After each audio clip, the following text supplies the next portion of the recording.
Alright, back in the lab here. Now we're going to configure OSPF version 2 for IPv4. In this topology, we have two areas between our R1, R2, R3, and R4 routers.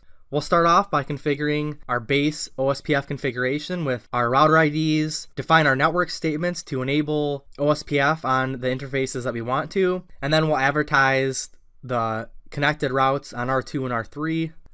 Alright, let's get started with R1.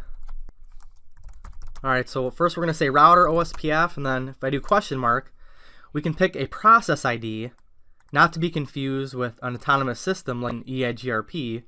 This value is a local value, meaning that it can be different between the OSPF routers. It does not have to match with our other OSPF neighbors.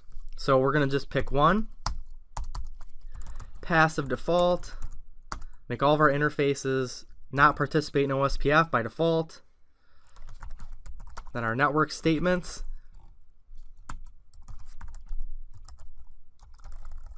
Just like we did in EIGRP with our wildcard mask.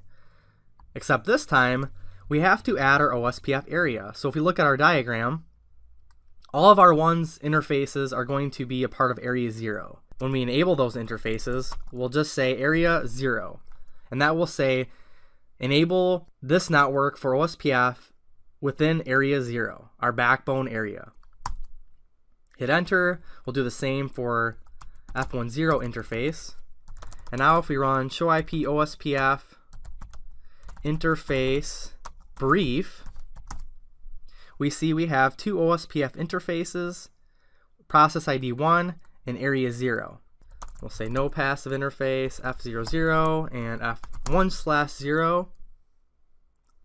Almost forgot our router ID. Let's take a look at our configuration. And there you go, we have OSPF1, router ID 1.1.1.1. We enable these interfaces for OSPF, and then these networks for area 0. Let's steal this and make a script out of it.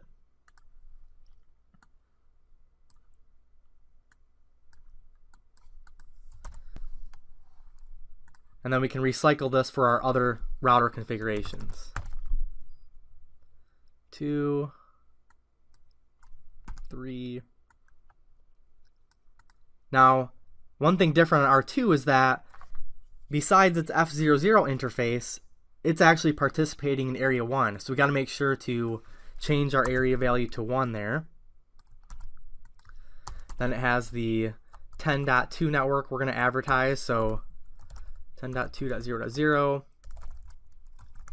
And now we'll have OSPF enabled on these two interfaces, so it will, since it has no passive for those interfaces, it will try to form OSPF peerings on those networks, and then we're just advertising this network but not trying to form a peering on it since it doesn't have a no passive command for that interface.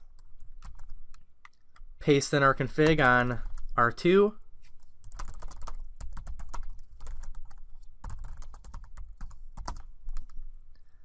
There we go. Now we have 3 interfaces because we also have that 10.network, which is just a loopback in our lab here.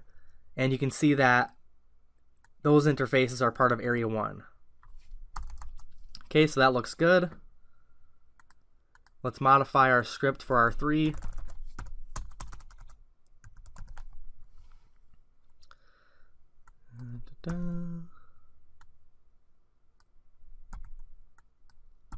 Alright, there we go. Alright, let's do R4 and then we'll start looking at the routes we're learning as well as our OSPF neighbors. R4 has both interfaces in area 1. So 3 network and the 4 network. Let's paste that in. Alright, so now that we have OSPF configured on our interfaces, let's run the command show IP OSPF neighbor.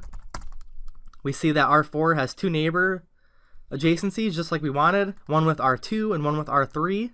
Let's run show IP route OSPF, and we have multiple OSPF routes in our routing table. This O code here stands for intra-area OSPF routes, meaning that the routes were generated from a local area. So those would be Area 1 routes, since R4 is in Area 1. And then these OIA codes mean that these are inter-area OSPF routes, meaning that they were originated from a area outside of this router's adjacencies, meaning Area 0. We can also run show IP OSPF database. This is our link state database. We can see all the different LSA types that we've learned in this topology. Alright, next we're going to advertise default routes from R1 to the rest of the topology.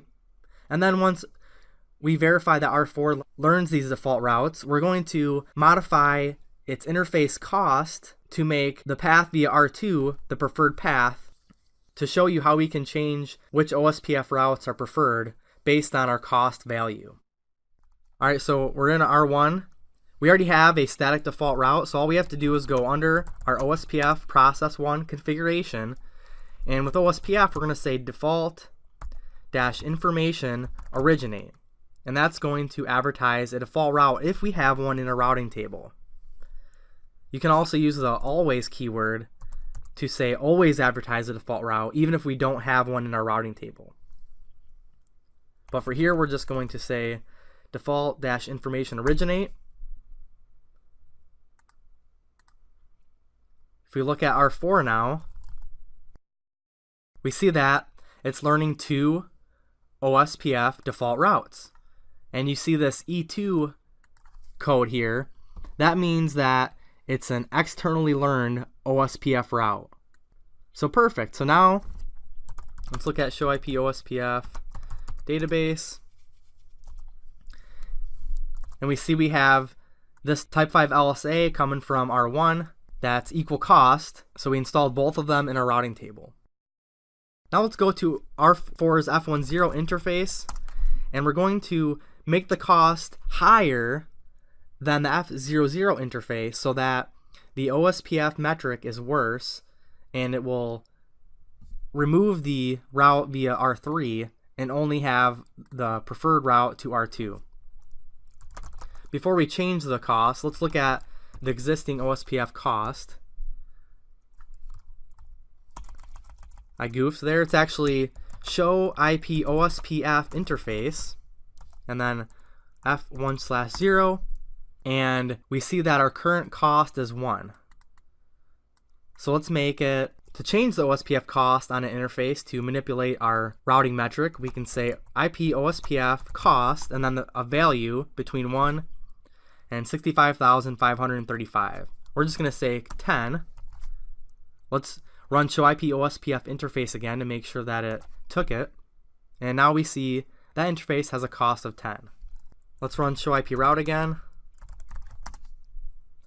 And you can see now we only have one default route installed on our routing table, and it's via R2, just like we wanted. Next, we're going to look at how we can configure and verify our OSPF DR and BDR routers. If we look on R4 right now, we can see that it is the DR since it has the higher router ID when compared to R2 and R3. So just to show you how you can change which routers are the DR, we'll go to R2 here, and we're going to configure the interface that's on the R4 segment with a higher OSPF priority than the default of 1.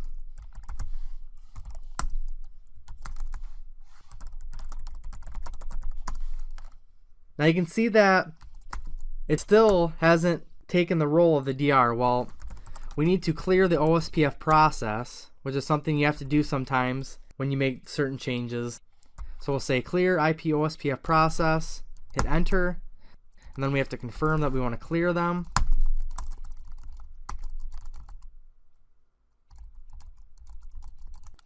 And now we can see that R4 is the BDR. And if we look at the R2 show IP OSPF interface, F10 with a higher priority of 10 now, it is now the DR.